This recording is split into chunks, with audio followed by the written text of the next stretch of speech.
Digital Healthcare Wales's Audit and Assurance Committee. A special welcome to those who are joining us, Ivan Evans, Executive Director of Strategy, who will be responding to the Stakeholder Engagement Audit, along with Nadine Payne, Head of Engagement and Strategic Partnerships. Nathan Couch, who's joining us for the Audit Wales update with his colleague Andrew Doughton. Shikla Mansfield, Head of People and Organisational Development, who will be presenting the verbal update on the deep dive into the digital workforce review. I'd also like to welcome Shanti Kurupia, who will be observing as part of the Aspiring Board Member Mentoring Plan. You're all very welcome. Now, you'll see that we've got a full agenda this morning, so in the interests of time, I suggest that you introduce yourselves as and when you make a contribution. As ever, we are holding this meeting virtually with MS Teams. The committee is being recorded as is usual, and the recording will be posted on DHCW's website. We are planning to finish today's public session by about 12 at the latest, with a short break before our private session, which is scheduled to start at around 12:30 p.m. We will have a short comfort break, and I'm planning to take that between sections 4 and 5 of today's agenda.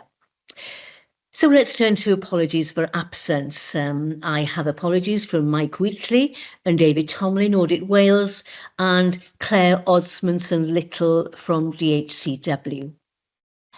Can I check whether there are any declarations of interest?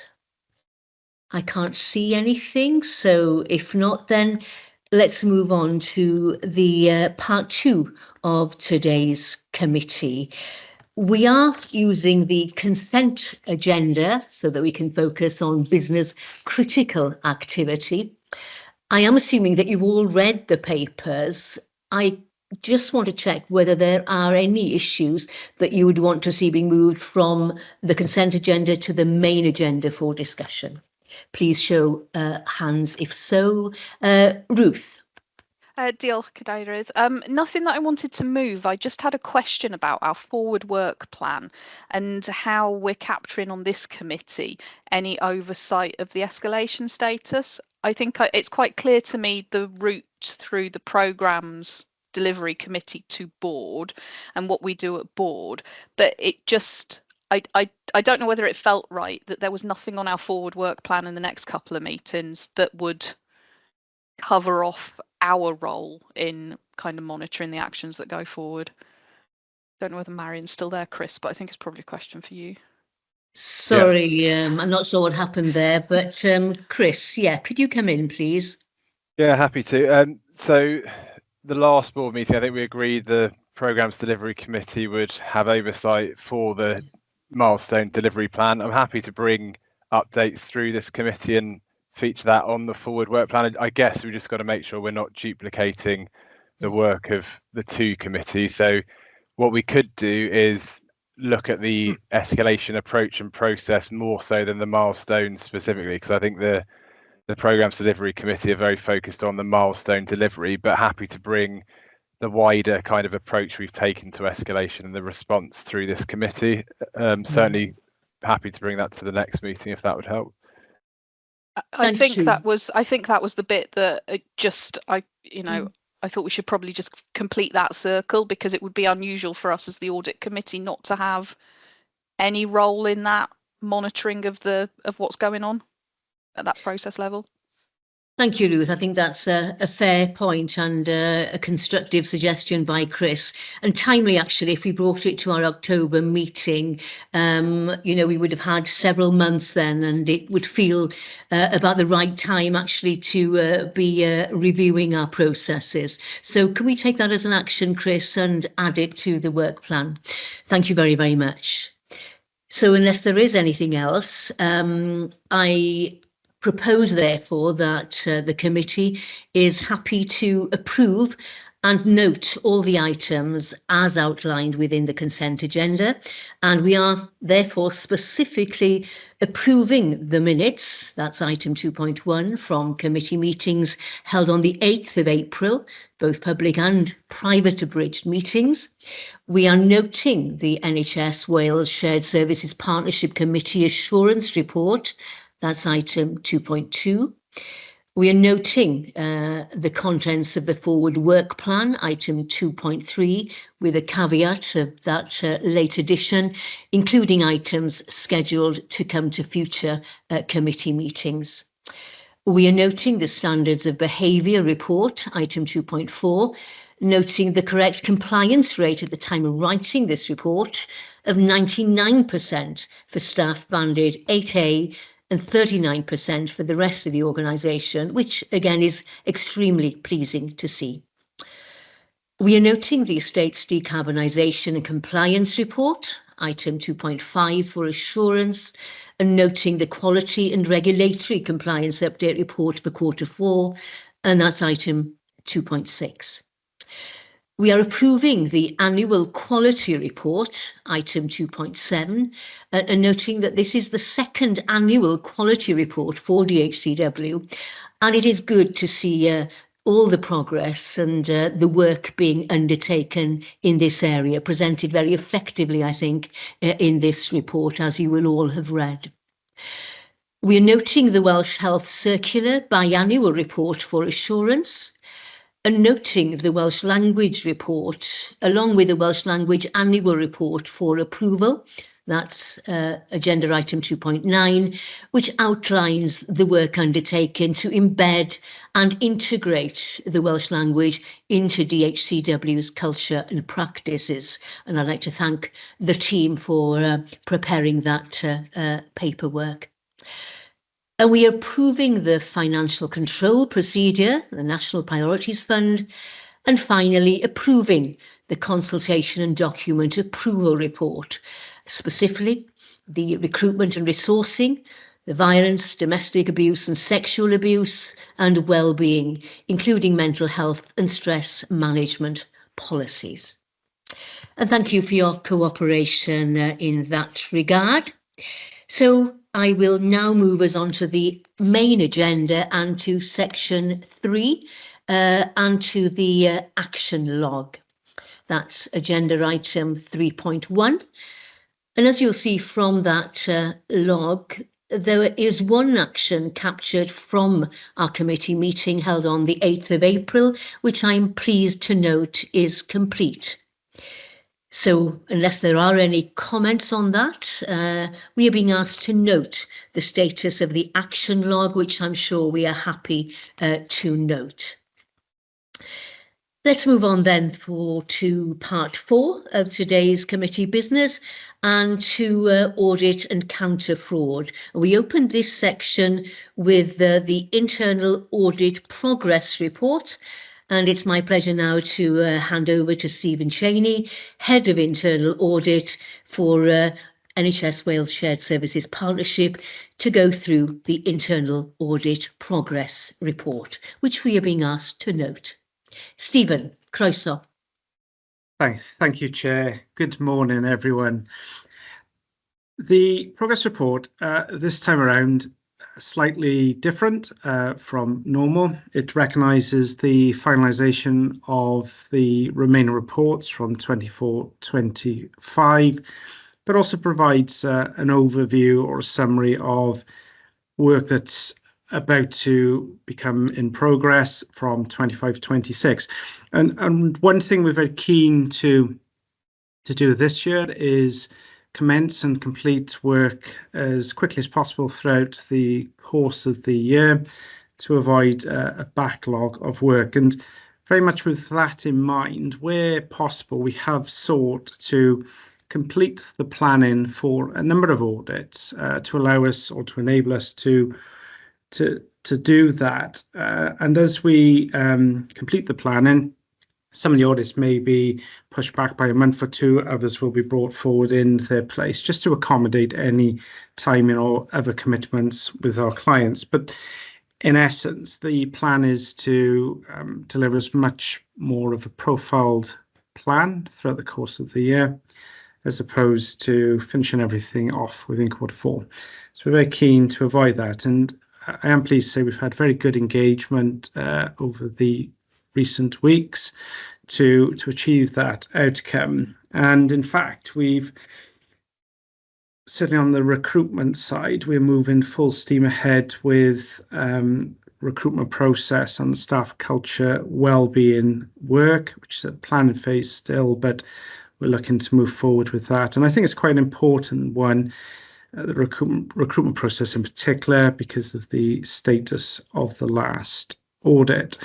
But otherwise, there's nothing to flag up, no exceptions to flag up, other than this desire of ours to complete the work as quickly as possible and engage with the client to achieve that. But I'm very happy to take any questions or queries, concerns.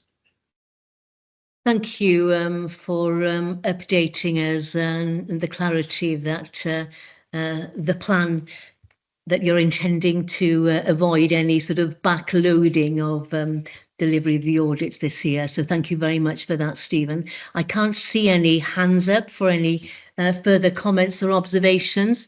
So we will note then the internal audit progress report.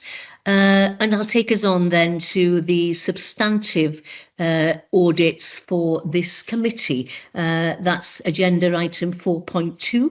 And we will start with the first of the two audit reports for review. They are the financial sustainability, followed by the follow-up of internal audit recommendations.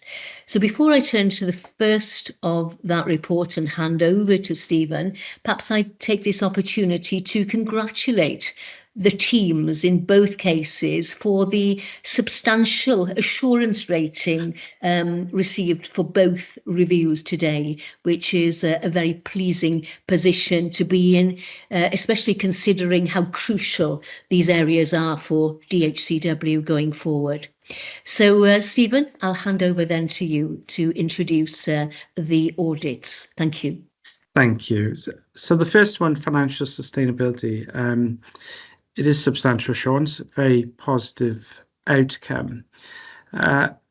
This is a review that we complete across the majority of our clients, and it's obviously vitally important for each NHS organisation. We're very much interested in what the organisations are doing to mitigate all risks, even known or unknown, and bring funding and spending expenditure back on track. And within the case of DHCW, we looked at the financial sustainability of the organisation. We had a particular focus on funding for projects as well. And we found some uncertainty over funding throughout the course of the year. This has been identified elsewhere as well. But in spite of that, we found regular monitoring, the quality of the arrangements and processes in place were positive. There were tracking tools, and the Programme Delivery Committee as well has oversight of any issues that might arise. Any specific funding issues are reviewed on a monthly basis, and there's good challenge towards where there are funding gaps as well. Saying that, we did raise a couple of recommendations to extend this process further, look at how benefits are considered, and how funding remains sustainable even following a closure of a project as well. And just one final point, the escalation log, which was a good control. We provide a recommendation over tightening the data quality within that. But overall, we found a very good process in place. There's certainly a lot of uncertainty within the environment, but the organisation as a whole sort of tackled that head on and have implemented good controls to manage it to the best that it's able to. So a very positive review overall. So, welcome any questions. Thank you, Stephen. Before I open it out to questions, can I turn to Chris Morton, who's Deputy Director of the Finance at DHCW. Would you like to respond, Chris, to what is clearly a very pleasing and positive audit? But as ever, I'm sure there are points of learning here also. Thank you, Chris. Yeah, thanks, Marion, and thanks, Stephen, as well. And I just want to again extend the thanks to Stephen and the team for the way that that this was managed, because again we did have some dialogue in terms of the recommendations. Obviously, we are pleased in terms of the outcome of it, with it being a substantial assurance, but also we take the points around the agreed management actions and the recommendations, and again I actually think that they're really helpful points for us that will feed in as part of our response to escalation, that just really helps us to again step up and tighten the audit trail in terms of some of the actions, and just making sure that we're totally on top of those and that they are complete, and that we do carry on and monitor this as an area, because again it is something that is not static and in isolation, but we're going to need to monitor the programs, and particularly the point around how we manage the transition funding from programs into sustained business as usual. And that's a conversation that we are having with Welsh Government at the moment, and I was pleased to see in the remit letter this year that started to happen in terms of the funding moving into the core, but obviously it's one we need to keep an eye on. So yeah, thanks to you and the team, Steve, and also like to say thanks very much to Mark and the finance team, because again they have responded to this during the external audit as well. So again, it's been quite a busy time, and have worked collaboratively with the programs and PMO team as well as part of that response in a coordinated approach. So thank you. Thank you, Chris, for your observations also. Let me turn now then to Mark Cox, if I may, Mark. And congratulations to you and the team once again, echoing the comments that have already been made. Thank you, Chair, and I'd just like to pick up on the facts regarding the engagement with Stephen and his team. It was really top class during the audit, even though there was, I guess, a few contentious areas which we discussed between both teams. I think one thing I'd like to give assurance to the committee on is the fact that the document that's been identified as part of the digital project's financial management SOP, which is part of the papers, includes lessons learned as part of the audit. So we've incorporated lessons arising from the audit within that document.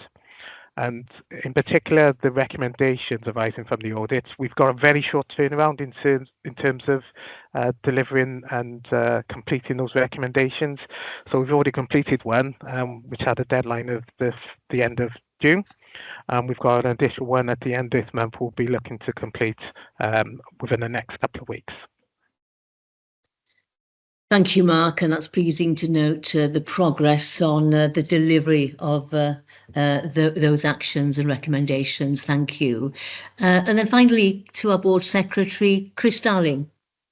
Diolch, Marion. Yeah, really good report and helpful to read. I think it is just worth noting the scope of the audit and Stephen's comments around good controls in place to manage the best that we're able to. This is around financial sustainability, and later in the agenda we're going to look at a high risk for us which relates to financial sustainability. So I think the processes and controls are excellent. We do have work to do long term to get into a more sustainable position from a financial management perspective. So I think it's just worth highlighting that the audit looks at a specific area and the controls in place. Long term, how we want DHCW to operate is in a slightly different model from a financial sustainable perspective. That said, the audit's really positive. The recommendations are helpful, but I think there is a broader discussion in terms of sustainability going forward. Thank you, Chris. I think those comments are well made. We always value the learning from audits such as this one, and from what you've heard, clearly our colleagues find this extremely helpful going forward, and good to see that we can use this audit in terms of a maturing conversation with Welsh Government in terms of the broader issues facing DHCW and funding. I can't see any other hands up at the moment, so I propose then that we move on to the second internal audit before us today, which is the follow-up of internal audit recommendations. So can I turn back to you then, Stephen? Diolch. Thank you, Chair. So this review is an annual review. It's actually a prescribed requirement of the our internal audit standards as well. So it's something we do each year, and we take a step further. We don't just look at the status of previous raised audit recommendations. We also examine the process in place within the organisation for tracking and implementing recommendations, and we pass a view over whether the tracker is accurate, whether recommendations have been removed prematurely, and if it goes through an appropriate approval for an extension of recommendations as well. So we undertake a number of aspects to this review, and it is an important piece of work. It's something we do across all of our clients, and as in previous years, it's come out extremely positively, which I'd hope to see. There is a very good process in place. It's managed well. Recommendations are challenged. The extensions are reviewed. It goes through the required process. And it's from that angle each year that we come to the same conclusion. And very much with that in mind, that there aren't really any further points to add. It's very positive. It's a good process. It's well maintained. Our recommendations are well maintained, and challenge exists, which is what we would hope to. And there are no exceptions to flag up this year on any of the recommendations we looked at. And we did look at quite an extensive list. Whilst we have set out a number going forward, I suspect we will continue to review at a similar level as in previous years. This year we looked at 13 internal audit reports across a range of recommendations, and we were very happy with everything we looked at. So there's nothing more to say, really. It's a very positive position and exactly what we would have expected to see. So thank you. Any questions? Thank you, Stephen, and again, a very pleasing audit. I wonder if I can turn perhaps to Chris Darling or to Laura to respond to the findings in this audit. I'm happy to, Marion, if that's okay. I enjoy doing this piece of work with Stephen and the team each year. I thought it was really positive. I was really happy to see it move into substantial assurance this year, and it's just really a comment to thank Stephen and the team. They really help us trying to think outside the box in how we manage audit tracking recommendations, and really supported us with the development of our dashboard and things like that. So definitely an area that we can always do better in, I think, is to say, and I'm just grateful for the support of colleagues across the organisation. We can't do this on our own, but also to our audit colleagues as well. So thank you. Diolch, Laura. This is a really important area, isn't it? And it's very pleasing to note that once again, this is substantial assurance, which is something we've come to expect, I guess, in terms of the delivery of the audit actions, but we should not be complacent. Stephen, I wonder, I can't see any other hands up. So the one question I have, I don't know whether it's fair to ask you, very pleasing to get the substantial assurance. how unusual is this when you look across NHS Wales? I'm just trying to get a sense of the rest of the sector, because it's often helpful, for our internal sort of review to get a sense of where NHS Wales is and where we compare with the rest of the sector. Actually, a very good question. I can answer that quite well. It is generally positive across all clients, but we would expect that to be the case, because if the process for tracking recommendations is flawed or failing, there's a more fundamental problem within the organisation. So we expect the process to be positive. What we typically find, we do come across errors quite consistently throughout the course of testing across a range of clients. We tend to find that recommendations have been closed too soon.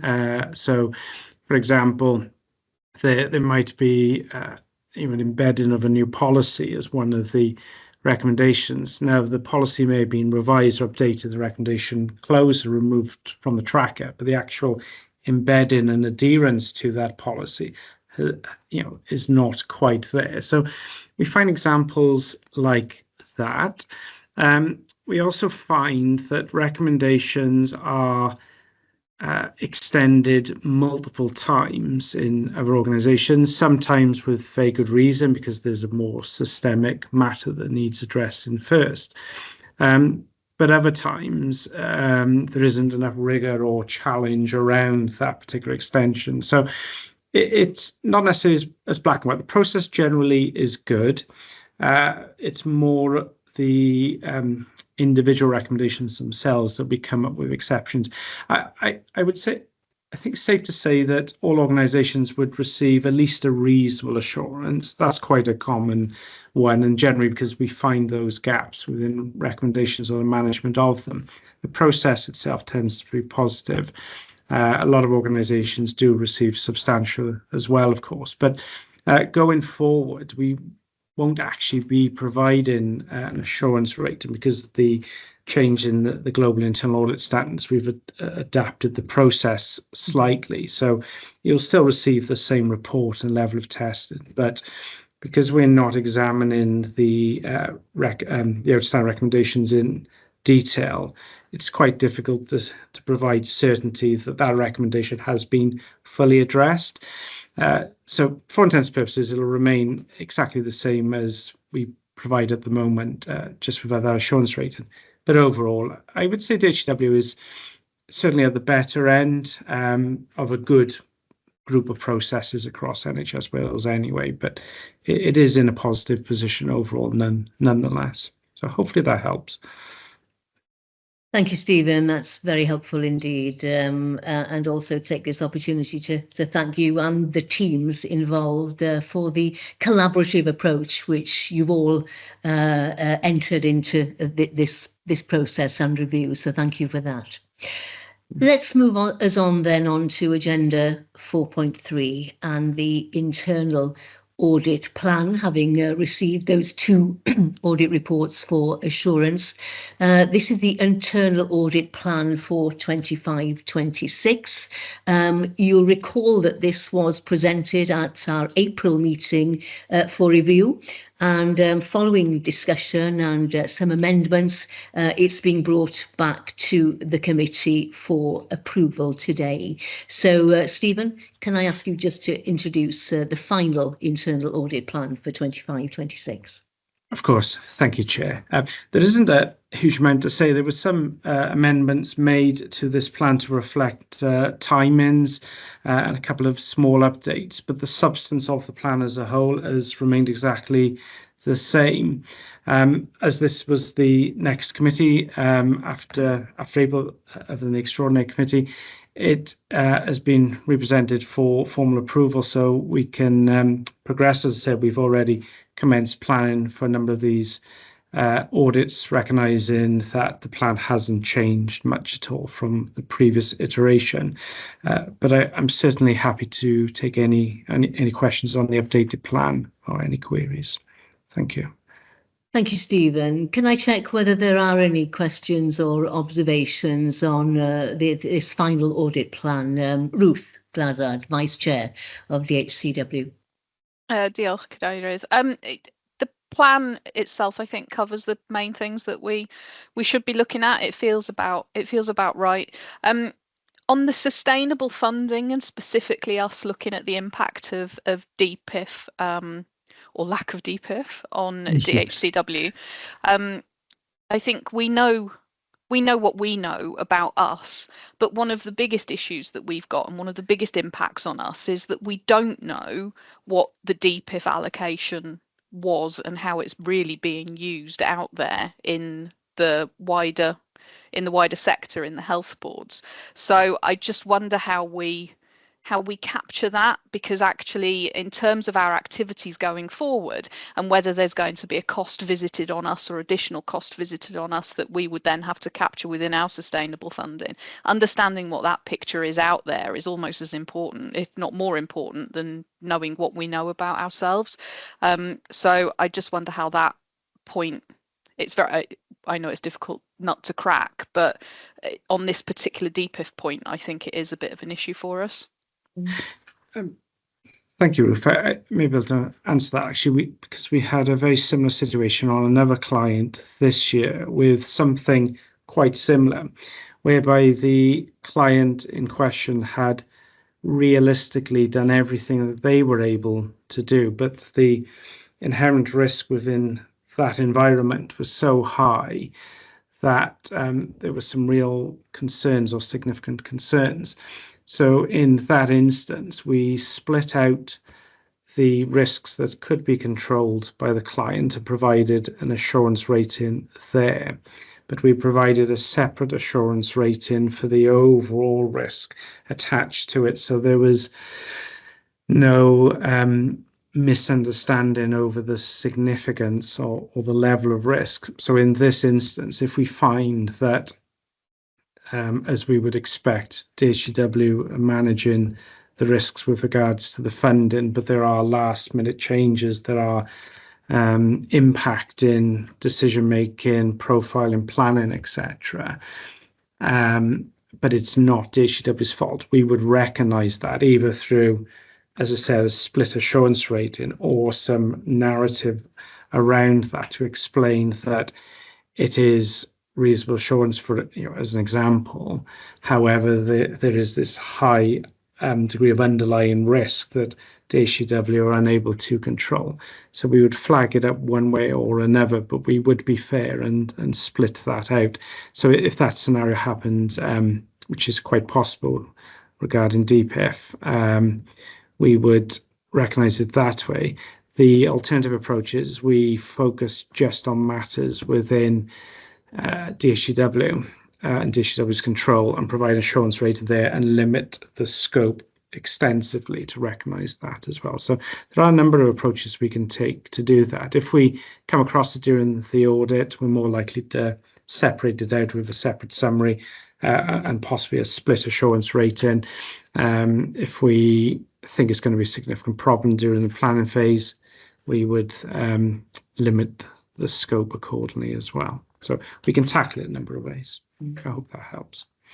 Thank you, Stephen. That is helpful. Ruth, do you want to come back on that before I turn to Christiana? Yeah. You're on mute now. Sorry. I don't think doing the latter and just focusing on our bit is necessarily helpful to us in this instance, because actually what is happening out there is even more critical to the impact on us, and I can see my finance colleagues nodding, because at some point they're going to have to put a value on the external bit and what the impact on that is on us. So I would think the more we can do to gather that whole picture, probably the better. But that's probably a conversation for closer to the audit. Diolch. Thank you, Stephen. Thank you. I do concur. It's something you might see on some of the private papers later on as well that we've had recently. So we've seen this across, again, a number of clients where there are external factors at play, and we try to recognise them as much as possible, just to highlight the full profile of the risk. It's the first thing to do, I think. If it's someone else's responsibility, then they'll flag it up as such. I won't say too much more on that, but yes, hopefully that helps. Thanks, Stephen. So let me turn then to Chris Darling, our board secretary, if I may, Chris. Yeah, Marion. Yeah, and I think it's a really good point Ruth raises. I was just going to mention, obviously, we've got Audit Wales colleagues on the call, and they're undertaking their deep dive at the moment into digital transformation across NHS Wales. And I guess that will look very much at a system level from a planning, prioritisation, investment perspective. So there might be the opportunity to triangulate some of the outputs from that with the work that Stephen's team will do on this, our kind of financial sustainability aspect. Yeah, thank you, Chris. That's a really good point, which I was about to allude to. Yeah, absolutely. I think that triangulation potential will be extremely helpful and a learning for us, hopefully, going forward once that audit is complete. Thank you. Then we are being asked to approve the internal audit plan for 25-26, to approve the internal audit mandate and charter, and to note the associated internal audit resource requirements and the key performance indicator, which I think we are happy to do. Thank you, colleagues, and thank you, Stephen, again for your contribution this morning. Let's turn to agenda 4.4 then, colleagues, and that is the Audit Wales Committee update and the stakeholder engagement audit. So I will turn initially then to Andrew Doughton, who's here to present the Audit Wales Committee update. Croeso, Andrew. Deal. Thank you, Marion. Yes, I won't take the reports because there are a few things I wanted to go through in it today. In terms of the beginning of it, we have the financial audit. I know that work went really well and it's gone through to committee, and so that's signed off again for another year, which has been fantastic. In terms of our performance audit program, we've got the stakeholder engagement review, and I won't steal Nathan's thunder. He'll be presenting that one shortly. We have the structured assessment work, and that's progressed really well. So I think in the update, we've said that the fieldwork's ongoing. We've actually now completed the fieldwork, and we're just starting the early phase of drafting the report. We have the digital deep dive, and this is work that we're undertaking across the whole of Wales. So as Chris mentioned, we're looking at this across 12 organisations, and that's about the organisation's arrangements to deliver their digital strategy, their digital ambition. So for DHCW, we are taking an internally focused approach with that, which is around the arrangements DHCW has to meet its own digital needs. So that's the sort of part A of the work, and I'll go into part B a bit later on. But that work is just starting. We've issued a self-assessment, and what we would like is probably senior officers to complete the self-assessment and then share it with board members just to do a bit of reality check to make sure that sort of feels right for the organisation. So that's the digital deep dive. We have a review of estates, and that work is currently being scoped. Again, that's part of our mandated programme, so we're undertaking that across all relevant bodies.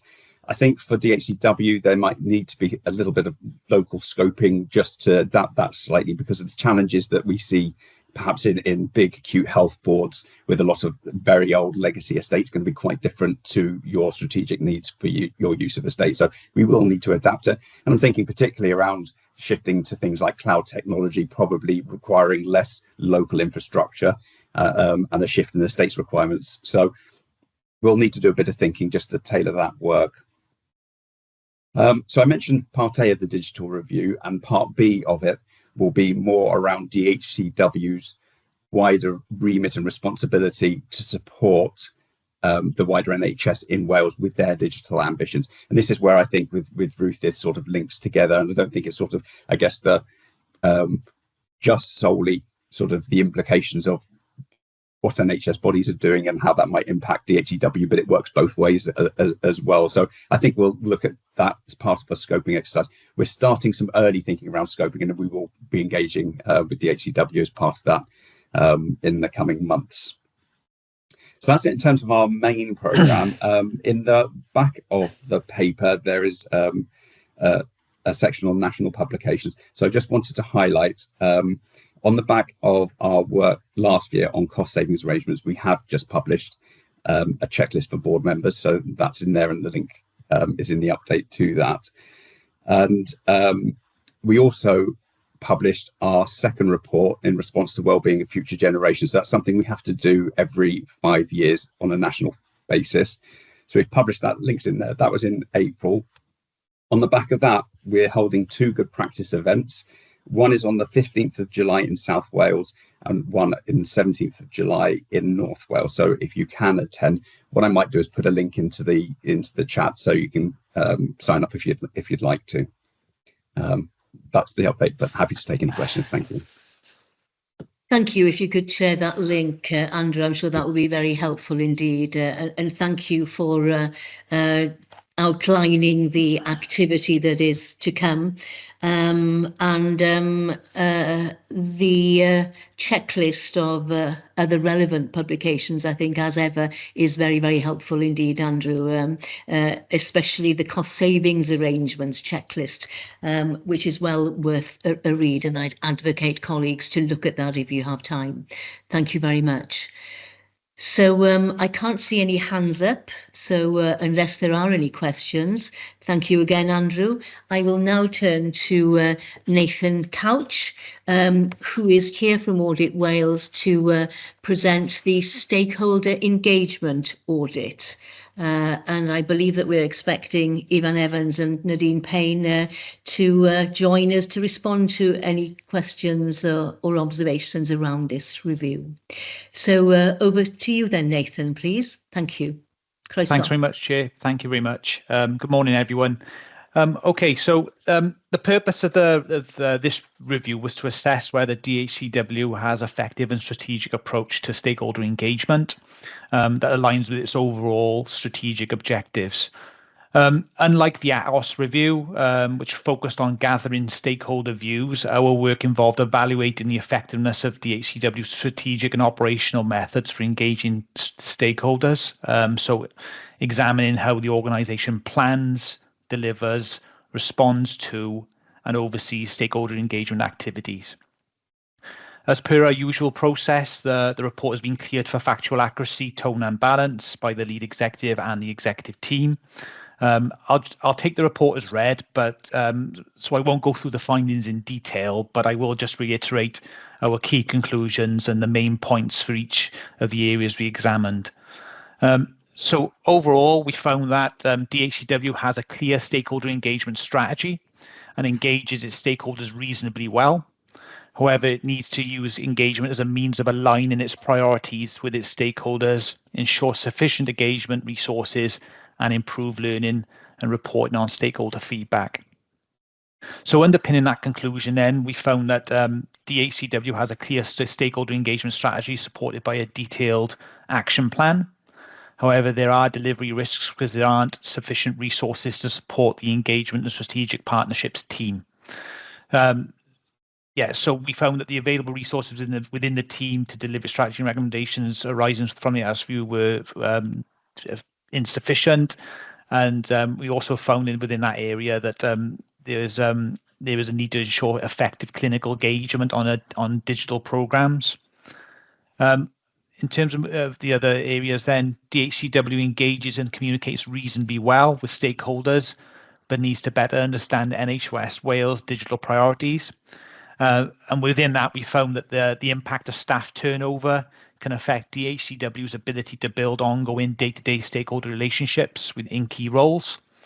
And DHCW's ability to meet all needs, the 2024-27 IMTP contained many unresourced priorities, making them difficult to deliver and may damage relationships and reputation. DHCW needs to improve how it reports, learns and responds to stakeholder feedback.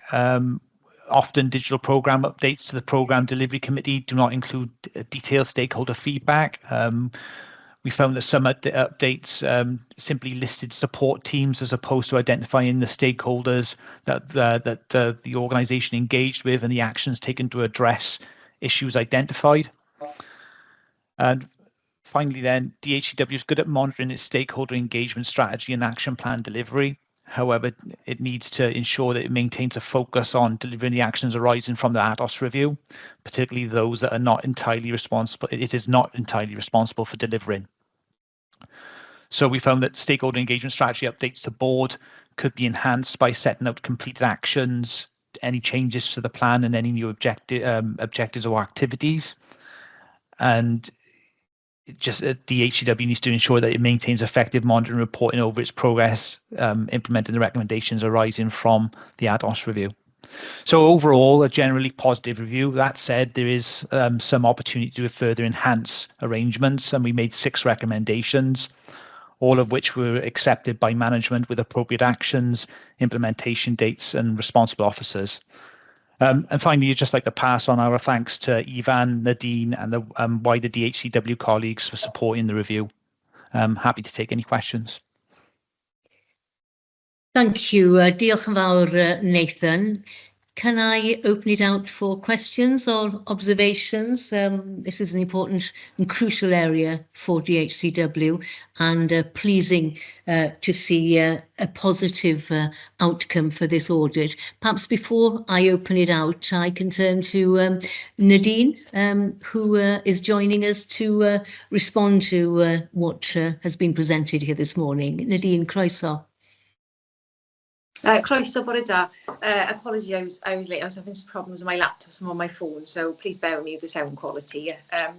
Yeah, just wanted to say thank you to Audit Wales, and obviously I couldn't be at the start when Nathan introduced it, but yeah, it's been really helpful to work with Audit Wales team. A lot of the work that we went through and they identified were areas we are focusing on, so it was kind of really helpful for us to kind of get that reassurance, okay, where we're putting our efforts and focus is the right places.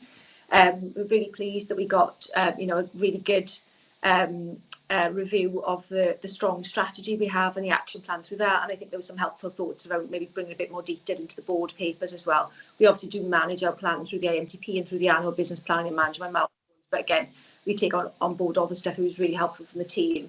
I just want to reflect on a couple of the recommendations, if that's okay, just to kind of give assurance to kind of what we're doing in this space for the committee. So we have put some additional resource into the team to help support with the stakeholder review. Obviously, there was already a really big piece of work in this area because we've recognised a lot of the challenges, not only with ourselves, but the system-wide as well. And so we were trying to be very proactive in this area and do something constructive around that and have the action plan. So that is an absolute priority for us. And it was really great to get some of the teams, the Audit Wales team, thought on that as well and to see it come out in this. The clinical engagement, one of our milestones in the IMTP this year is to create a strategic approach to the clinical engagement. We've already started strengthening that within the organisation. So again, it's really helpful to get called out in this audit and for us to know that that is a positive direction of travel for us. We are in the process of making sure all our programmes, 100% of the programmes by March, have an engagement plan and are reporting consistently through their boards as well around it. So that was really welcomed. We've got consistency around now the toolkit and everything as well, and we spent a lot of time and effort internally having that kind of consistent professional approach across the organisation. So again, it was really helpful for Audit Wales to kind of recognise some of that work and kind of push us then to get that delivered in that timeline as well. We have got challenges across the system, I think, in terms of the national prioritisation and how we bring that together as an NHS Wales. There's a lot in the system, so there's a challenge with capacity more generally, I think, and I know there's pieces of work going on with Audit Wales going forward, so I think that is going to be a continuous challenge for us, I think, and that is something we are really trying to work on and look at the mechanisms we have in our kind of engagement with partners to kind of help support that activity, because digital is the enabler through which we view the kind of transformation lens a lot of the time. So yeah, I just want to say a really big thank you to the team. It was really helpful to go through it, kind of talk about where we are, give us some helpful ideas and pointers as well then, and yeah, really pleased to see the outcome of it. As I said, we will be embedding a lot of what's in there, and it is already in traction actually, so some of the recommendations have already been completed by the time the report was produced. So yeah, just big thank you from myself and the team, for the Audit Wales team as well. Diolch Nadine, that's very, very helpful, and you've helpfully outlined some of the actions that you're already taking, especially in terms of that additional resources point. I'll turn now to Ivan Evans, who's our Executive Director of Strategy. Perhaps, Ivan, you would like to add your comments to what has been presented to committee this morning. Good. Diolch yn fawr iawn, Marion. And just briefly, I'm not going to, Nadine's given a very good summary and outline of the response. I'm very grateful to the audit team for the work. The only comment I want to add really is that, well, two. One is, this is an important part of the work that we're doing as a whole organisation on stakeholder engagement. Board members will know how seriously we're taking it. It's very visible at the board level, and we're absolutely committed to transparent reporting on where we are, and on putting processes and structures in place around our engagement. That's what the Atos report was for. That's what the stakeholder action plan is for. And so, you know, we're putting a lot of effort into this space because it's so important across the NHS Wales system as a whole, given our role as both the manager of major national collaborative programs, a system leader for digital, but also in many cases a supplier for digital. And so alignment with the interests of our delivery partners and stakeholders is really, really important. But I suppose I would add at the end is that process, structure, transparent reporting is necessary, but not sufficient. The quality of our engagement and our relationships will come from the stuff which is between the lines almost. And there are some things in developing relationships that maybe you wouldn't want to put in public, as we all know, from the way that we develop relationships and partnerships with others. So I think, you know, it's really welcome to have both the review and the endorsement and the recommendations, well, there's three there, so not both. So all of those three things from Audit Wales. And we'll be responding to all of the actions as Nathan said earlier on. But there's also stuff that we will be doing between the lines just to invest in deepening those relationships, trust-based relationships. And the one thing I'd pick out there is that there is inevitably a turnover. As Nathan, you mentioned, there's a turnover in teams, in our partners, in the Welsh Government, in health boards, and in DHEW to some extent. And it takes time to build a relationship. And so we're constantly addressing that to try to find ways to speed it up, and it's, if anything, it's harder to do using Teams and remote working, because in-person contact relatively accelerates the development of those relationships, and they are really important. Health is a people business. The way we work with partners is all about the people relationships, so we're very conscious of that, at the same time as we're strengthening the processes, the regularity, the transparency, the reporting, and everything else that we have. So that's all I wanted to say. Diolch. Diolch, Ivan, and your comments are very well made, actually, and the turnover point, as well as the impact of increased hybrid working, can also impact on the quality of those relationships, as you so put it. Ruth, let me turn to you then for your questions or observations. Thanks. Yeah, really helpful report, and thanks Nadine and Ivan for the updates on that. I just want to come back on the resourcing point, because obviously, Nadine, you said you've had some additional resource. Is it, it's never enough, but is it now the right resource that you have? And if not, why haven't we given that to you? Because that's an us problem. And then the second bit around that turnover piece and building relationships, there's no turnover in the non-executive members of the board, but we make no use of our non-executive members when it comes to stakeholder engagement out in the wider system, other than doing everybody goes on a big visit to a place. There's no consideration or opportunity given to building those individual relationships and going out there and promoting the messages that we need to promote and using our networks for that. So it's a point I've made before about use of the non-execs, and we just don't do it. And if we want to build some consistency and some longer term relationships, well, you know, we've all been on the board for ages now, so that consistency is there. Diolch. Thank you, diolch, Ruth, and thank you to your 2 points and that question then about resources. A good challenge, additional resources indeed, but are they sufficient? Nadine, would you like to come in? Yeah, I would, and thank you. It's a really important point, Ruth. So we've had, through the back of the stakeholder review as well, there was, you know, a number of actions around there about strengthening front doors in for NHS Wales partners, creating a business partner role and team.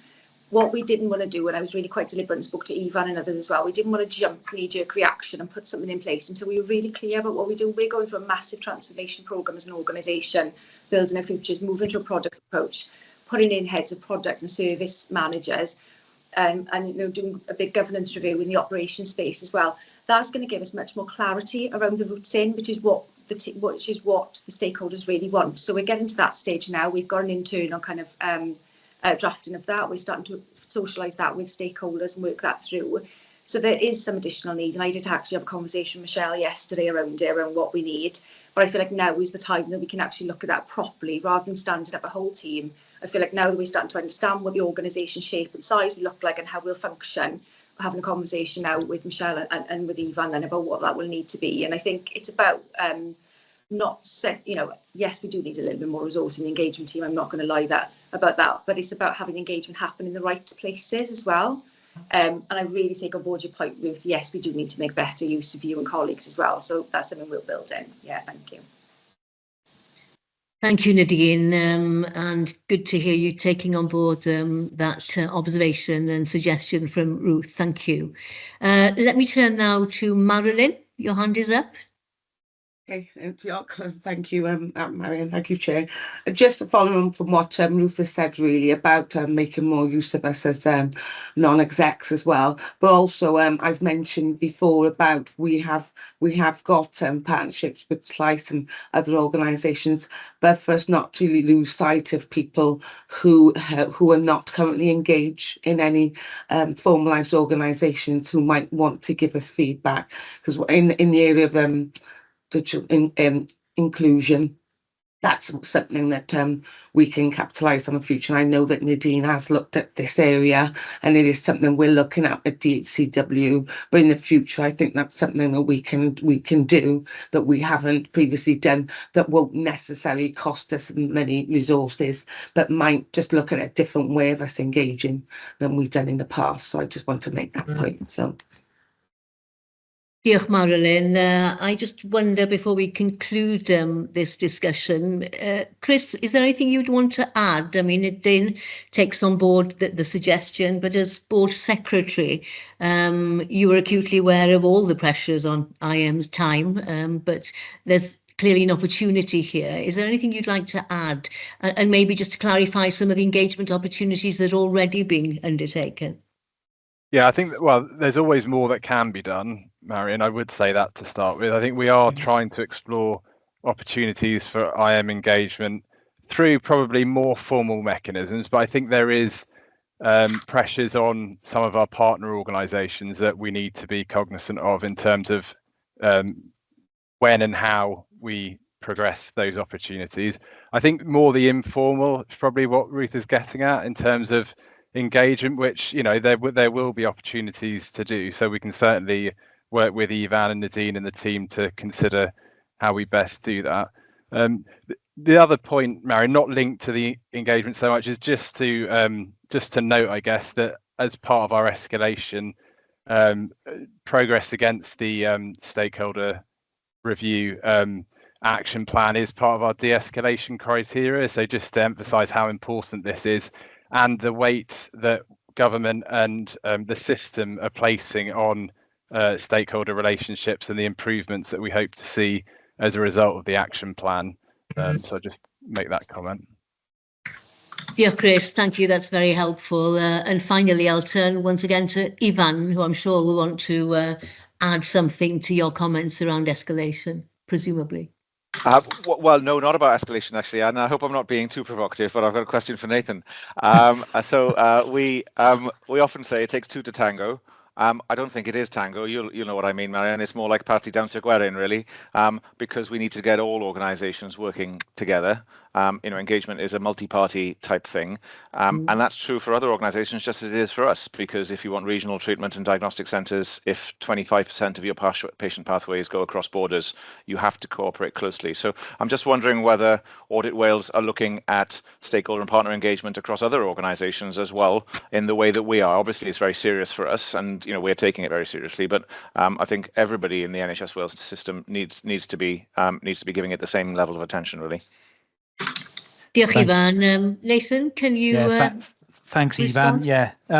So you'll be pleased to hear that we actually have built in some high-level questions around stakeholder engagement as part of the digital transformation review, specifically looking at the effectiveness of the partnership arrangements between DHCW and the organisations themselves. So yeah, that we definitely will be exploring that as part of the work that's underway at the moment. Thank you, Nathan. Diolch. That's really helpful, and I'm sure we all look forward to seeing the outcome of that work in due course. Diolch bawb. Thank you all for your engagement, to Ivan and Nadine, and also to Nathan and his team in terms of delivering what is a crucial piece of work for us. We are being asked to receive the stakeholder engagement audit, as well as the Audit Wales update for assurance, which I'm sure we are happy to do so. Diolch yn fawr. I'm going to take us now then on to agenda item 4.5, which is the audit action log. We've heard about the importance of effective processes, so this follows nicely from that previous internal audit report. So I'll now turn to Laura Tolley to update us on the current status of the audit action log, and to include any changes that you've made since our last meeting. We're being asked to note this morning. So, croeso Laura, diolch I ti. Diolch yn fawr iawn, Marianne. So, Audit Committee members will be familiar with this report. It's our routine report. So, in terms of the current status of our audit tracker dashboard, so we've got a total number of open actions as 39. 21 of those are marked as complete. So we're asking if the committee are happy to close those actions today. There's 15 actions that are reported as on track for completion by their target date, but there are 3 actions marked as overdue, and they're detailed in full at item 4.5i.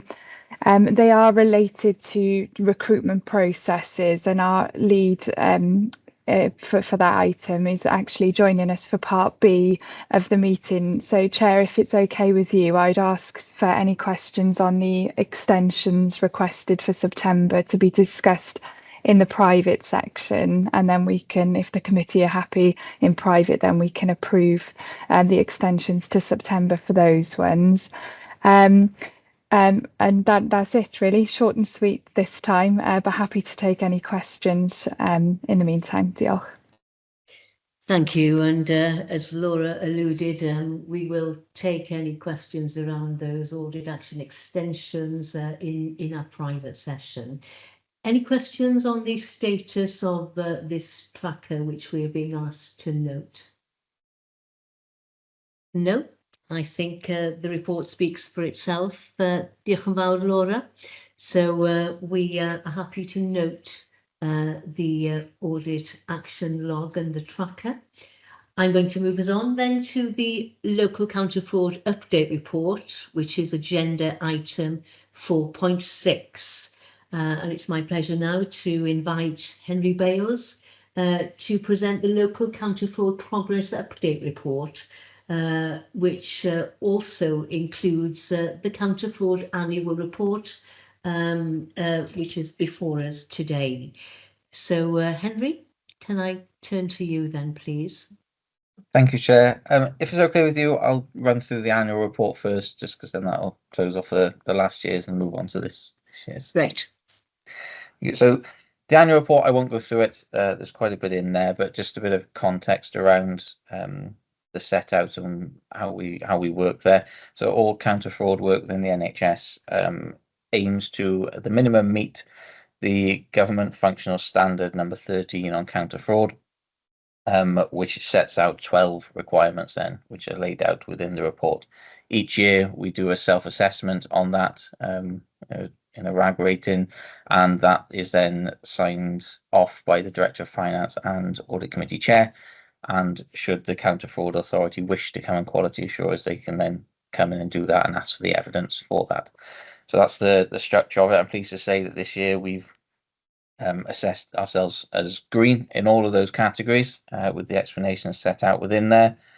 I think the main points then to pick out for the successes of last year are probably the fraud awareness, which we've and e-learning, which has massively increased over the last year, which could be part in relation to why we've had an increase in number of referrals. If you have a look in the appendices, there are some graphs there which show that our referrals have gone from fairly static over 2 years to quite a high increase this year, which I take as a positive, that we are getting those more referrals for us to look into and see what we're dealing with. And then there's some further details around some of the investigations and outcomes that we've had throughout the year, which have all been reported to the committees along the year, so I won't go into those. So overall, I think a positive year, and we've got a good plan moving forward for next year, which was approved at the last committee, and hopefully get some more increase in proactive and risk work to further complement the reactive work that we do. So if there are any questions on the annual report, I'm happy to take those now. It's okay. Thank you, Henry. That's very pleasing to hear. Not necessarily the increase in the number of referrals, but as you've alluded to, that can be considered as a positive. I guess my question probably relates to the next, the Q1 report as well, is around resources. We've heard a lot about finite resources and the challenge around resources at this committee this morning. And just wondered whether there was anything you would want to comment or perhaps come back to when you've presented the work around Q1. Diolch. Thank you, Chair. As everyone has alluded to before, more is always nice in terms of resources. Last year, the other thing to point out is I think we were about 4 days from our total of our planned work, which was due to Gareth moving to a different organisation, and then the changeover that happened from there. I think we have a good level. We are providing the service where we can meet those requirements. There are opportunities where we could develop further into doing more proactive and risk-based work, going looking for more issues, which we are starting to do and hoping to take advantage of developments in technology, so the AI and things that have happened over in counter fraud in England. So I think we're at a good level for now of resources, and hopefully we can use our efficiencies that we've got from that for now. But we do keep assessing, and if I think we do need more, I will bring that request to them. I think for now we are doing well. Thank you, Henry. That's great. Could you take us then to the Q1 report, if you will? Diolch yn fawr. Yes. Thank you, Chair. So this takes us from the start of the financial year until middle of June, nearly the full first quarter. I won't go through it in full. I just like to pick out a couple of points. There's a link in there for our newsletter, which we try and publish fairly regularly. And Jake, who does it, and my team will be very grateful if you could click on the link and have a look through it, because he likes to look at how much engagement he gets in that and competing with previous ones that we've done. Our attendance at corporate inductions continues, so we have that alongside our e-learning that we are requesting everyone to do. There are details of some alerts there, nothing picked out in there that was of relevant, of concern for the organisation, but shared around for prevention purposes. The National Fraud Initiative, we're very close to having reviewed all of, well, actually, since the report was done, I have reviewed all of them, but in the report, with there. The only one investigation has been commenced, which we'll bring on to in an update in private session. And apart from that, was just to request 2 declarations of interest be submitted. No fraud issues or concerns around that. It's just best practice would be that those declarations were there. And apart from the one investigation, which we'll discuss later, we've also closed one investigation where no fraud was found, but lessons learned and some risk work is going to take place moving forward from that to a positive outcome to improve. Any questions? Thank you, Henry. Diolch yn fawr. That's really helpful update on where we are at the end of Q1 as well. I can't see any hands up. Can I just check whether you have any observations or questions, colleagues, that you want to put to Henry? No, I think your report, both annual report and the Q1 report, is very clear and speaks for itself. Can I thank you, Henry, for joining us this morning, and we'll see you again in the private session in due course. Diolch yn fawr. We are asked to receive and note the counter-fraud update and the counter-fraud annual report. And can I thank you for your leadership in this area, Henry. Diolch yn fawr. So we are slightly ahead of time. We are due to have a comfort break now. I propose we take one and come back in, well, should we say come back at 5 to 11 then, in the interests of time. So that gives us just over 10 minutes. So we'll see you back here at 5 to 11, if I may. Diolch yn fawr. Thank you.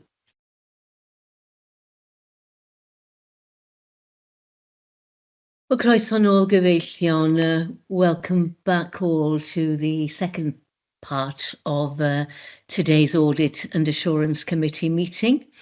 And we'll open this section of the committee with the Board Assurance Framework deep dive specifically into the digital workforce review.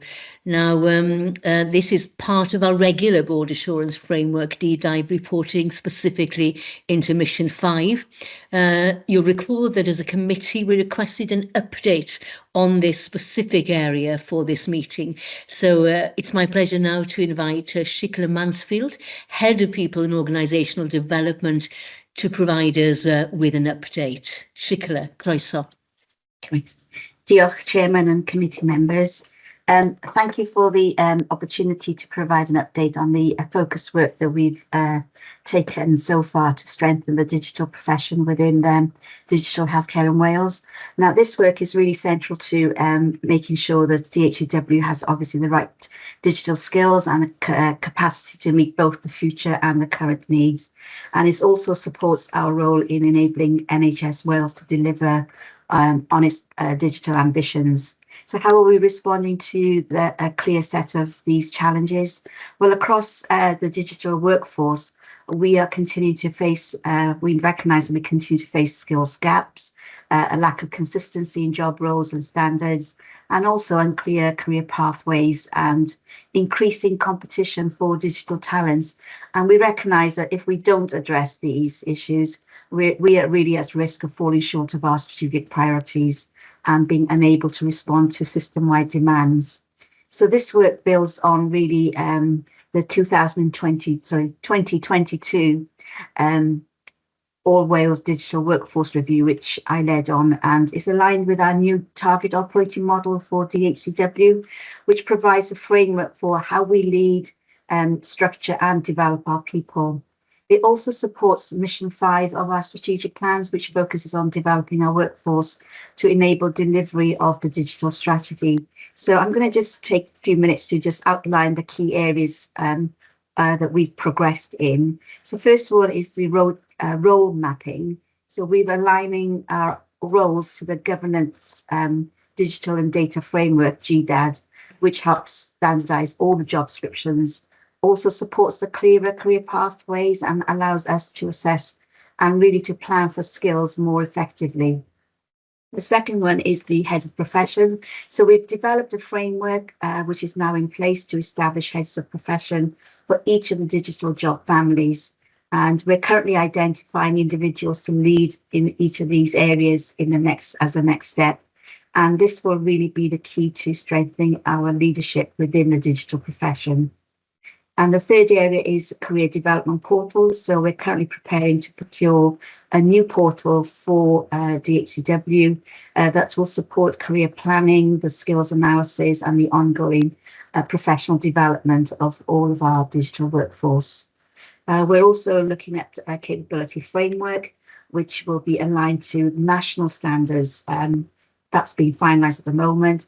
And again, this will be embedded into our recruitment, induction and appraisal processes to make sure that we have consistency and also to support our capability within the organisation and the wider system. We're also working to grow and connect communities of practice within DHCW with the digital profession to support knowledge sharing and mutual development, because it's not just from the front, but it's also what, you know, we've obviously got new people joining us and they've got different experiences. As how do we make sure that we capture that and utilize that to make it even better for our communities to practice. System workforce planning. So we've engaged with the directors of workforce and we're currently working really closely with HEIW and with the workforce directors to make sure that we align and support and have a coordinated planning for a future digital workforce that's needed across the NHS well. So it's not just DHCW, but all of our other teams that are based in health boards and other NHS organisations.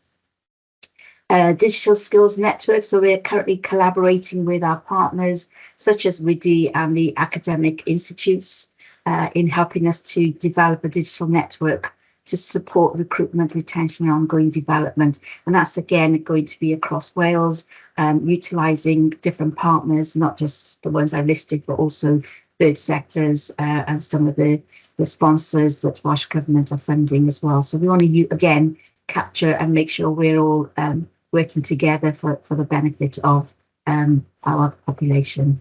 The diversity and inclusion is another area, is the other area. So again, new initiatives being developed to support women in digital roles as the initial one, with a clear focus on how do we attract, retain, and really progress our diverse talent that we currently have, and we want to attract as well. So this work is reported regularly through our Building Our Futures programme board. We provide regular updates, and it's really maintaining the visibility and accountability of the work that we're doing across the organisation. So looking ahead, some of our priorities will be to finalise and really embed the role mapping and standardisation of job descriptions, identify and appoint heads of profession, and to procure a career development portal and to implement that. Again, deepen our collaboration with the Digital Skills Network and launch the initiative to support women in digital. So we had the initial meeting internally in March. Again, we want to build on that, where we invited people from Google, from KPMG, and Gartner, who did presentations. So again, we want to expand that on a wider basis. And Helen, the chief exec, is one of the key drivers in this space. We want to continue with the strategic workforce planning, again with HEIW, who do workforce planning for different professions. So we want to make sure that we're consistent. And lastly is to embed the capability framework into all of our people processes. So again, there isn't a stop and start, but there's a fluidity within the organisation and a consistency of what we're trying to achieve and do. So in closing, I'd like to ask the committee to note the steady and positive progress that's been made, recognising that this focus work is vital for building a skilled and agile and inclusive digital profession that can meet and evolve the needs of the DHCW and the wider NHS Wales system. Thank you. Diolch, Sicola. Thank you very much for that very comprehensive update, which I'm sure colleagues will value. There's an awful lot clearly going on in this area.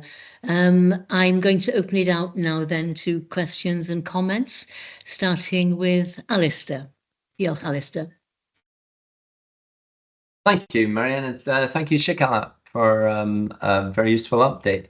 I was really just focusing on the skills gap and the difficulty to recruit to particular roles, and the issue that could be particularly helpful in regard to that, which is the announcement by the UK government of the closure of the NHS England, and with it the estimate of 9,000 jobs, 50% of the joint workforce. Of course, not all of those jobs are going to be digital, and they may well be retaining digital ahead of anything else, but there may be some, and there may be some skills gaps, and it may be that some of the digital employees there are unsettled by these huge changes that are happening, all of which suggest that it would be it would make extremely good sense to target that particular group who are it's in the course of the next year to 2 years, as I understand it, that these reductions, these headcount reductions, are going to really be enforced, and the civil service itself is in the process of absorbing many of those roles. So I just wondered, Shikalev, whether we're very specifically targeting, and if so, how are we going about that? Because it might be that actually the UK government, NHS England, would welcome the potential for ourselves as DHCW to consider any of their potentially outgoing roles to be re-employed in Wales. So I know this news is not nothing new. We've had NHS Wales, England looking to reduce their workforce, or they've been changing over from one department to the other. So we are working closely, and we have contacts with the NHS England to look at what's the outcome of what they're reorganising and what they're doing, and looking at what are the skill sets that we need, and how do we attract some of those to come and join us in Wales. So that dialogue has been ongoing, and certainly I know I was involved in it about 12 months ago to look at building links and really building networks to make sure that they consider us as a great place to work as well, and to transfer their skill set. So just to reassure you, Alistair, that we are working with them, and I know Helen certainly has a strong network with her counter in NHS England. So just, yes, we are working with them and looking at how can we attract some of them to come into Wales. Thank you, Yes, Scott. Shikala. Thank you, Alistair, for raising that point. Can I ask just a couple of questions, Shikala?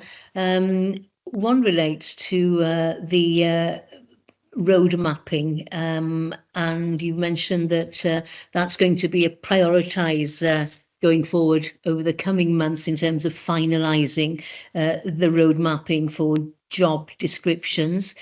Can you tell the committee, please, what's the target date for completing that work? It's the role mapping. Sorry, it's probably my accent. Oh, sorry, role it's mapping, mapping yeah. the existing roles that we currently have, and the job descriptions. So bringing those up to date and aligned to the GDAD framework. So GDAD framework is a framework specifically for anyone working in digital data and technology roles. So what we wanted to do as an organisation to make sure that they had those roles had a professional framework that was recognised outside of DHCW for the digital profession. So what we're trying to do is all of our job descriptions for roles within those, the four within those, are aligned to that framework. So what that means for the individual is they can compare and contrast what they're doing, the education, whether, you know, the training and development, the potential career routes as well. So these will all help us to retain and accurately and timely upskill and develop our people as well. So we're not just doing it like a sheep dip approach, but we're targeting what needs to be done. And that way we're making sure that our money is spent in a way that it needs to be spent in a timely way. So do you have a sense of when you will complete this work? Yes, so we're doing it at the moment aligned to the organisational change. So as the teams are restructuring, we're making sure that those job descriptions and those role profiles are aligned to GDAD. So that's the process we're using, and that's the one that Building Our Futures Programme Board have signed up to for us to do. Yes, So, thank you. So I've got a couple of other hands up, so I will take Ruth first and then Alistair. Diolch. Thank you. Thanks, Schick, for that update. It was really helpful. Roles that align to that GDAD framework in Welsh Government get paid a premium because they're specific digital roles. So how do we align to that? So it's not it's not salary, it's like a some sort of additional payment structure for a specific period of time in order to attract people into those specific digital roles. And that is, are we at a disadvantage because of that, and how would we go about reflecting that in our salary structure? So we're not offering any additional payments for roles that fit under the GDAD framework. We're not struggling, to be honest, Ruth, in attracting roles into the DDAT roles. We do get good candidates, and we've secured really great candidates recently. So there's not a problem in terms of attracting. I think what we've done really well is align the GDAD framework to the A4C. So when we look at the salary package, and we've done a bit of research on that, they're not disadvantaged in any way in terms of our people compared to the benchmarking of salary outside of the DHCW. I think the proof of that is that we don't struggle in attracting people. I think what they look at is a wider package. So some of the other things that we offer, it's more enhanced than civil service. Thank you. And obviously, those awards and those shortlisted awards that we've received in terms of being a great place to work clearly contributes to our attractiveness as an organisation. Thanks for that question, Ruth. Alistair. Thanks, Marion, and just really a follow-up on the discussion that you just had with Sicola around mapping and really more broadly looking at the digital workforce moving forward. I just wonder to what extent AI is a significant factor in our thinking and your thinking in mapping and developing roles within our workforce. That we cannot ignore, that we need to consider in the way organizations are doing across the world. I just wonder how that might be flowing into your thinking. So we incorporate in, if we're looking at the role mapping, for instance, we incorporate AI. So to speed up the process for us, because obviously we have a huge amount of roles that we need to job evaluate, and one of the ways we do that quickly and consistently is the use of AI. So we are utilising AI where we can, and then checking the information that comes out just to make sure we're consistent in our application. Thank you very much. Can I just check whether there are any other observations or questions for Sicola? No, I think you've properly addressed any questions and concerns that we might have had. Clearly, there's an awful lot of activity happening, but clearly an awful lot more to do in this area. So thank you for that update, Sicola, which has been really very, very helpful.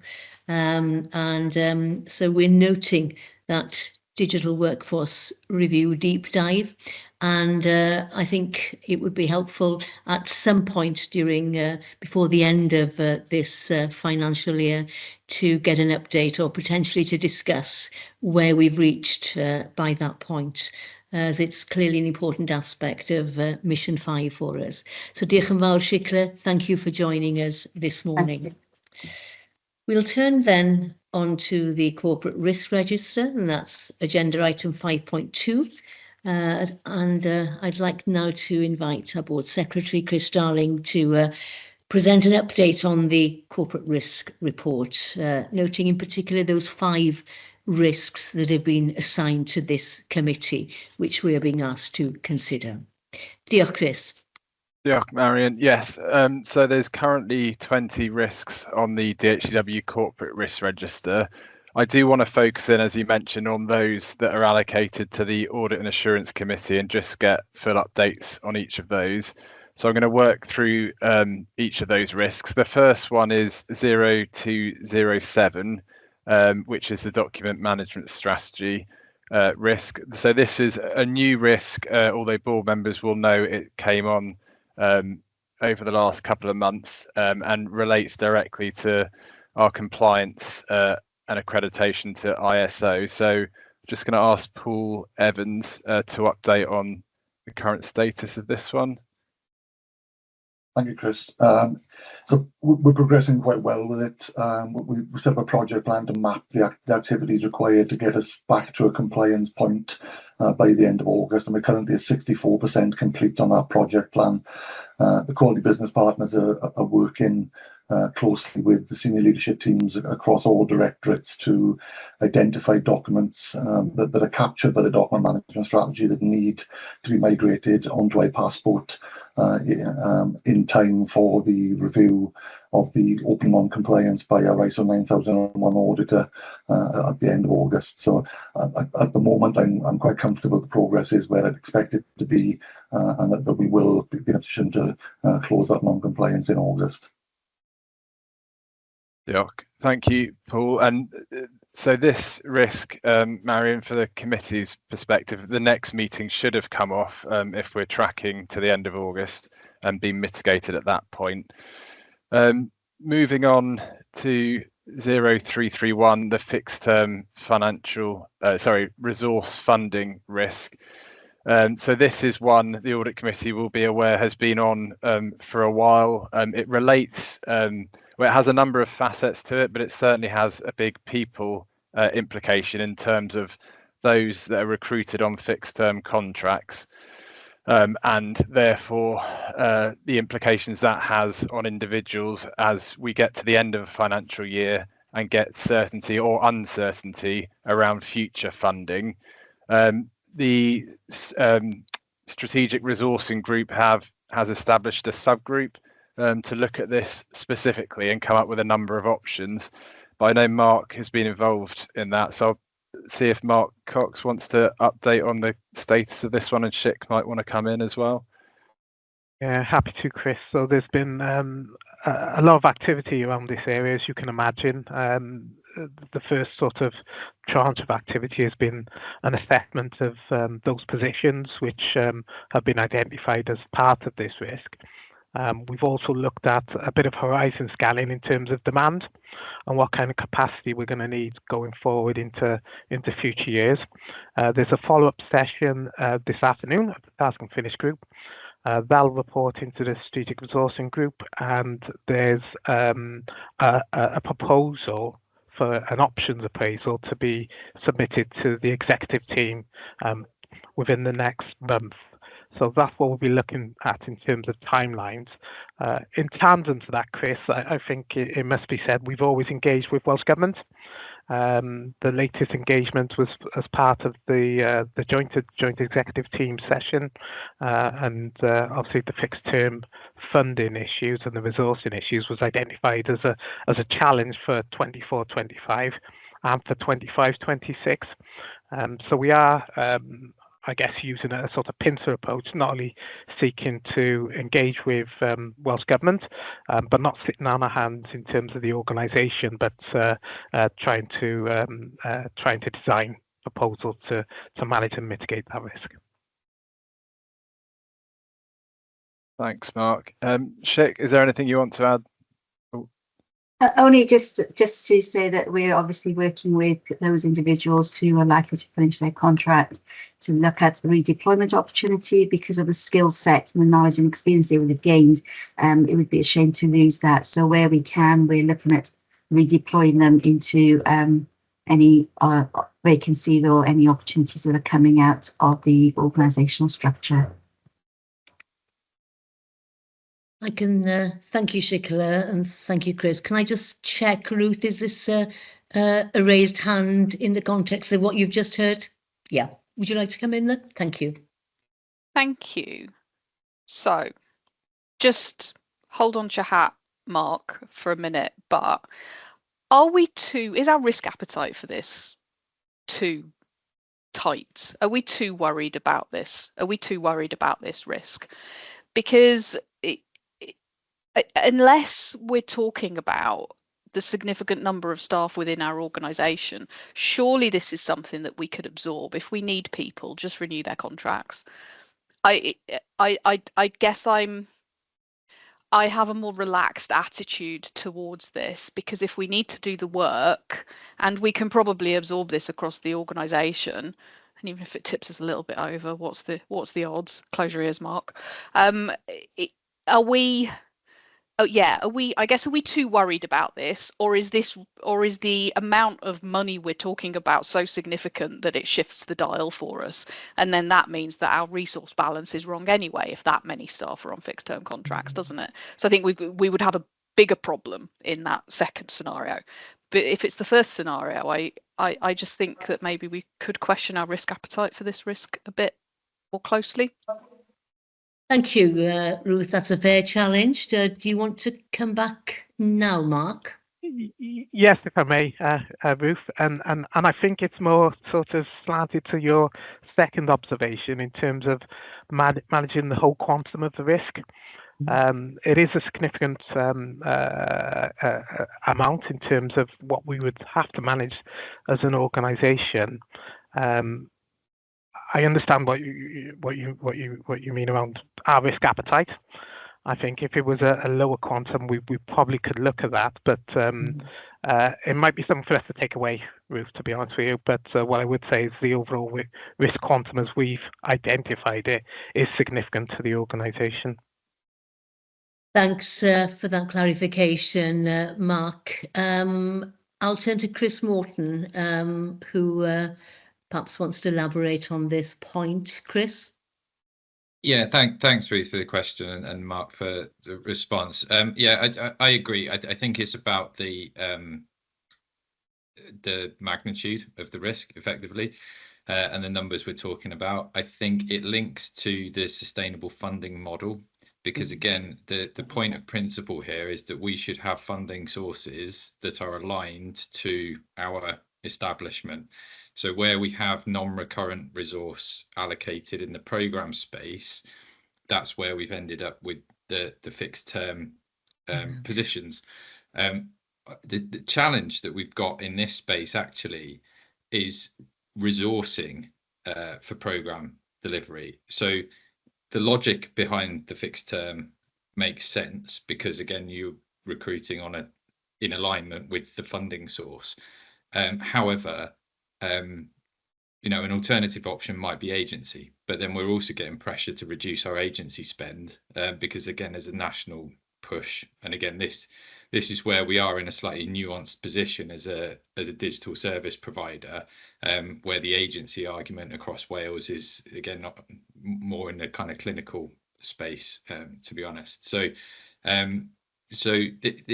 it's a tricky situation. There's a tricky balance to get right, but I think as Mark said, it's the magnitude of this, and that's why we need to do something about it, because we need to look at those options. And actually, we've got people on fixed term contracts. We need to manage that messaging. Again, I think it's actually part of the stakeholder engagement that we work with our employees to make sure we've got clear communications around the way forward on this matter. And that we have that kind of line of sight into the sustainable funding model, and are considering all the options across continuation of fixed term, permanent resourcing, and potentially agency options as well. Thanks, Chris. And that goes to the heart of some of the challenges that we're facing here at DHCW, really. Chris?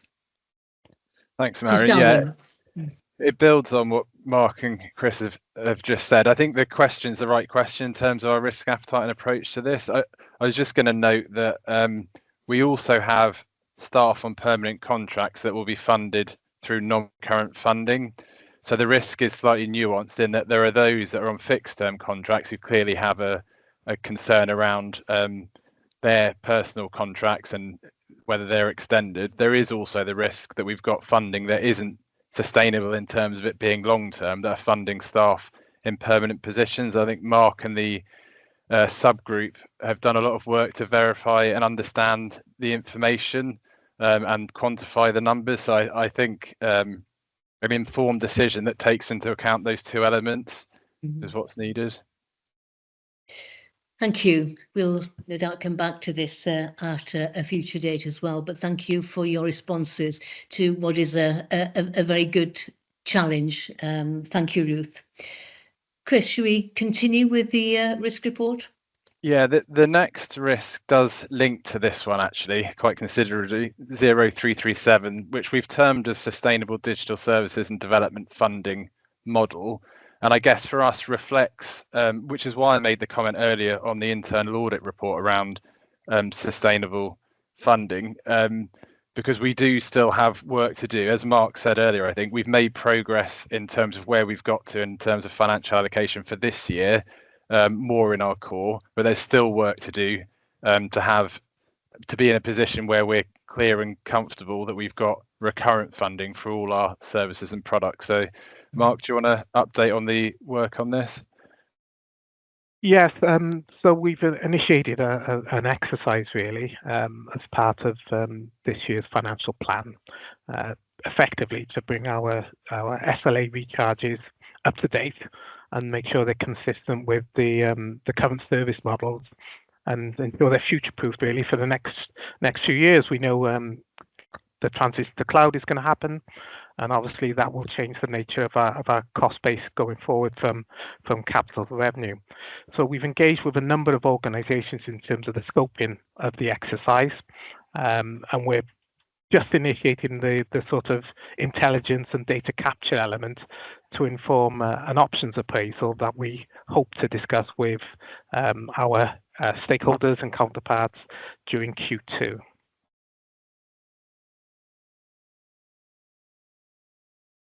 Thanks, Mark. And then I would just move on to 0346, which is the Digital Data and Technology Governance Review implication. So this risk has been added on following the outcome of the Welsh Government instigated governance review. And it's really around addressing ambiguity within the system to ensure there's clarity of where decisions get made, particularly as they relate to collective decisions on behalf of the system as opposed to individual organisations making decisions. The current position with this one, and it probably should be noted, there's some within this risk in terms of mitigation that's within our direct control, and there's some which is more in our sphere of influence rather than direct control. So the first DDAT leadership board took place on the 8th of May. There was a second leadership board which took place last week. For us, a big element of this risk and the mitigation is having the substructure under that leadership board that provides national governance to things like cybersecurity, information governance at a level that's not there probably as we would like at the moment. So partially mitigated, I think, in terms of the initial leadership board being in place, chief execs around that table along with Welsh Government executive team, but the substructure is what we're just working with government colleagues on to make sure that's implemented, aiming, as I understand, for autumn to have some of that structure in place. There's a digital delivery group that will sit under the leadership board that will oversee the portfolio of programs in particular, and that's the next element of the governance structure that's due to be implemented. So it's just to update in terms of status of that risk. So Chair, those were the risks I wanted to draw to the attention of the committee in terms of those assigned to the committee. So just to note the current status, and happy to take any questions. Thank you, Chris. That's very clear, I think, and very helpful indeed. I can see that Alistair has his hand up, so I'll open the questions with you, Alistair. Deal. Yeah, thanks, Chair, and thanks, Chris. It's absolutely support the outline. It's very helpful to have it. Given that risk register, really the core purpose of it is to design mitigations and plan mitigations to deal with identified risks. And thinking about our role as a committee, we've moved in the last couple of months to within the short term of 12 months of the clear potential for change of national leadership, which could have direct impact on funding. And whilst we've talked about funding from the point of view of the model and fixed term, I just wonder if, going back to my starting point, which is that, if the identification of risk is very much about development of mitigations, should we be capturing that here at this committee, or are you capturing it at the board, that we can we can avoid duplication, but at least identify what mitigations we're putting in place, which would be non-political mitigation, but nonetheless recognizing the reality that there is the very clear potential of a change of decision making at a national leadership role for NHS and DHCW. Thanks, Alistair. Yeah, and I think that very much sits in the opportunities and threats column, doesn't it? There's an opportunity there potentially to exploit from a change in leadership. I think it should sit in this committee, Alistair, in terms of where it would sit naturally for committee oversight. So happy to do some work. I think as a board, we've had a discussion, haven't we, around approaches, etc. So I think we're starting to get into the potential mitigation action plan, but we haven't logged a risk around it. So happy to take that away and have a look at. Thank you. I think that's a really good challenge, Alistair, and builds, as Chris said, on the kind of discussions we've had at board development already. So be interested to see what comes back to our next committee, Chris, if we can take away that as an action. I think it's an important one for us to be cited on as a committee. Thank you. I can't see any other hands up. So if there aren't any other questions, thank you very much for that very clear update, and thank you to your colleagues as well, Chris, for their input, which is very much appreciated. So we are happy to note the status of the risk register. Diolch yn fawr. We'll turn now then to agenda item 5.3, which is the high value purchase order and cumulative report. It's my pleasure now then to turn to Mark Cox to update us on this report, which we are being asked to update. And this is specifically, as I understand, takes us up to the end of the third week of June. Then, Mark, over to you. Thank you very much. Thank you very much, Chair. And as you rightly said, it takes us up to the 24th of June. Almost to the end of the first quarter, and identifies the high value orders, so those orders over 750k, either individually as identified in table 1 or cumulatively as identified in table 2. Table 3 is for completeness, the totals of the singular high value orders and the cumulative totals. I just want to pick up a couple of the items that have been incorporated within the report. In terms of table 1, the items over 750k, I'd just like to pick up the All Wales license provision, that is the Microsoft contract. So the true-up exercise has now been completed, and an order has been placed with Microsoft, and that covers us for the year 4 of the contract, from July the 1st to the end of June next financial year. We also raised an order to cover the HP managed print service for all 371 GP practices for next financial year, and a major order in terms of the NHS app development increment 7, which included the patient pathway features development and also the servicing of patient test results within the NHS app. So significant areas of developments that have taken place within that particular programme. In terms of the cumulative orders that have been raised, I just want to bring it to your attention. The EMIS contractual spend, so that covers some 230 practices and has identified the maintenance support arrangements for the first quarter for this financial year.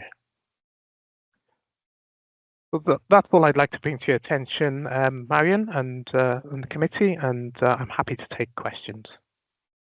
Thank you very much. That's been really helpful. It's a detailed report, but I'm sure there will be questions, and I'll open with Ruth Glazard, if I may. Ruth. Thank you. It's maybe not a question that can be answered now, but somebody could come back to me with it perhaps. On the GP managed print contract, do we envisage that is going to change, decrease with the advent of e-prescribing and associated programs? And has that been built into this next round of contract? So, Mark, is that something you would want to be happy to take now or take away? Yeah, I think it's a detailed question, isn't it? And we'll let you come back offline, perhaps, with that particular issue. I can't see any other hands up, so I think the clarity of your report answers any questions that we might have, Mark. So thank you very much for presenting the report on high value purchase order cumulative, the report, which I think we are happy to note. Diolch yn fawr. We'll move on to agenda item 5. Where are we? The 5.4, which is the losses and special payments. This is a verbal update, which I think, Mark, you're going to provide this update on the losses and special payments. Diolch yn fawr. Thank you, Chair, and I'm happy to report that there is nothing to report in terms of this committee, but obviously we will continue to keep a close eye on the situation and report back at the next committee. Thank you very much. That's exactly what we would like to hear. So thank you for that update. We'll move on to the procurement and scheme of delegation compliance report, which is agenda item 5.5. And it's my pleasure now then to invite Julie Francis to present this report, which we are being asked to note. Julie, croeso. Hi, Marion. I've got apologies from Julie. She's had to attend a LIMS programme board meeting this morning, so I'm going to pick this one up if that's okay. So sorry for the late apologies there. The report is hopefully a straightforward one, which is for noting. We've had 2 single tender actions and 2 contract extensions during the period. The single tender actions relate to our vaccination programme, where we work with the Cabinet Office on a £4 million contract, and the BCS, getting the British Computer Society membership. That's the 2 single tender actions. And then we've had 2 contract extensions. One is for the Welsh point of care testing solution to provide 2 additional extension years to take us up to the 18th of September 2028. And also a shorter term extension on some VAT advisory services that we have had with EY. So those are the matters for consideration, and the report's there for noting. Thank you. Happy to take any questions. Thank you, Chris. Thank you for updating us on that particular report. Any questions, colleagues, for Chris? No, I can't see any, so we are happy to note then the procurement and scheme of delegation compliance report, which I think speaks for itself. So we have made very good time and good progress at today's committee, which brings us to the closing part. The highlight report, we will take all issues that have arisen in today's committee meeting within the highlight report, which will go to board in due course.